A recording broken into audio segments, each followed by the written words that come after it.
വിശുദ്ധ ലൂക്കായുടെ സുവിശേഷം 1-ാം അധ്യായം 31-ാം തിരുവചനത്തിലൂടെ നാം കടന്നു പോകുമ്പോൾ യൂദയായിലെ മലമ്പ്രദേശത്തുള്ള ആ പട്ടണത്തിലേക്ക് തിടുക്കത്തിൽ നടന്നു പോകുന്ന ഒരു യുവതിയെ നമുക്ക് കാണുവാൻ സാധിക്കും. പരിശുദ്ധ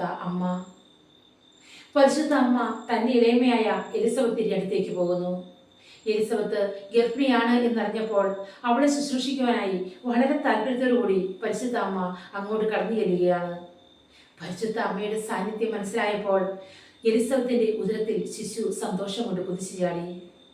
അമ്മയുടെ സാന്നിധ്യം മനസ്സിലായപ്പോൾ എലിസബത്തിന് മാത്രമല്ല സന്തോഷമുണ്ടായത്, അവളുടെ ഉദരത്തിലെ കുഞ്ഞിനും സന്തോഷമുണ്ടായി. എന്തൊരു മനോഹരമായ ചിന്ത അല്ലേ!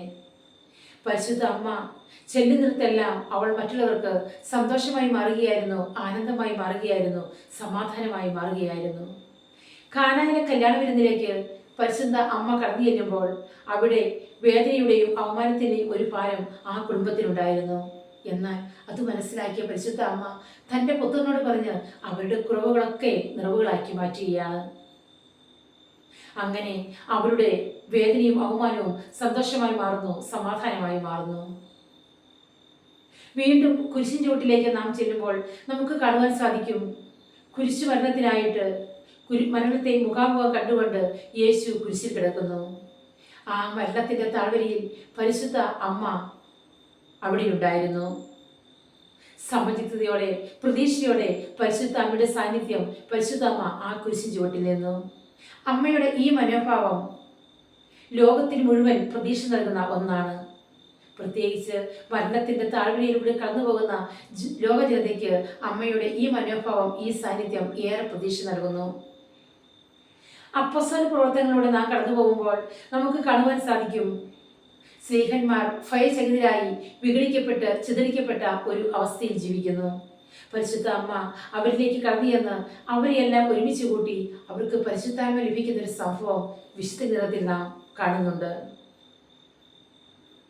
പരിശുദ്ധാത്മ വന്നു കഴിഞ്ഞപ്പോൾ അവർ ഭയം അവരിൽ നിന്ന് വിട്ടുമാറി.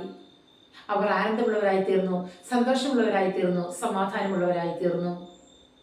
അതെ, പരിശുദ്ധ അമ്മ കടന്നു ചെല്ലുന്നതെല്ലാം സന്തോഷവും സമാധാനവും ആനന്ദവുമായി മാറുകയായിരുന്നു.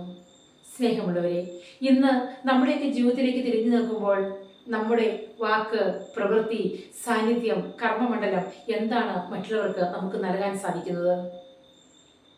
നമ്മുടെ സാന്നിധ്യം മറ്റുള്ളവർക്ക് സന്തോഷമാണോ സമാധാനമാണോ നൽകുന്നത്, അതോ മറ്റുള്ളവർക്ക് മുറിവുകളാണോ നാം സമ്മാനിക്കുന്നത് എന്ന് ചിന്തിക്കണം. മറ്റുള്ളവർക്ക് കരുണയായി മാറുവാനും സ്നേഹമായി മാറുവാനും നമുക്ക് സാധിക്കട്ടെ. അതിന് ഈ പരിശുദ്ധ കന്യകാമറിയത്തിന്റെ ജന്മതിരുനാൾ ഒരുങ്ങിക്കൊണ്ടിരിക്കുന്ന ഈ ദിവസങ്ങളിൽ പരിശുദ്ധ അമ്മയോട് മാധ്യസ്ഥ യാചിച്ച് നമുക്ക് പ്രാർത്ഥിക്കാം. ദൈവം നമ്മെ പഠിപ്പിക്കുന്നു, ദൈവം സ്നേഹമാണ്, സ്നേഹത്തിൽ വസിക്കുന്നവൻ ദൈവത്തിൽ വസിക്കുന്നു, അവനിൽ ഞാനും വസിക്കുന്നു. ഈ വചനം നമുക്ക് അന്വർത്ഥമാക്കാം. നമ്മുടെയൊക്കെ ജീവിതയാത്രയിൽ മറ്റുള്ളവർക്ക് സ്നേഹമായി, സമാധാനമായി, സന്തോഷമായി മാറുവാൻ നമുക്ക് സാധിക്കട്ടെ. പരിശുദ്ധ അമ്മയെ പോലെ സ്തുതിയായിരിക്കട്ടെ.